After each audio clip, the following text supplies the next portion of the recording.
Nung panahon na nag-water station po ako, ganyan po ang criteria ko when I hiring delivery boys. Sabi ko, bawal ang mahabang kuko. Di mo, pudpud na pudpud yan. Bawal ang mahabang buhok. Dapat clean cut. Di ba? Doon pa lang kasi nakikita mo na eh. Tapos, kailangan naka-uniform.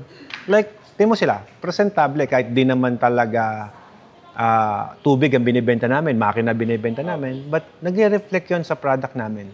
So whatever the tao mo, kung ano yung impression ng ibang tao sa'yo, di ganun din yun. Mag-reflect din sa produkto mo. So hindi siya pwedeng, you will stick lang sa, pwede na yan. Kasi yung delivery boy ng kabila, ganun, okay lang, kahit naliligo eh. So, dapat mag-reflect yon bilang isang company sa inyo, lalo nagsisimula, magpapakilala kayo na with the pleasing personality pa rin, magkakaroon kayo ng standards to your staff.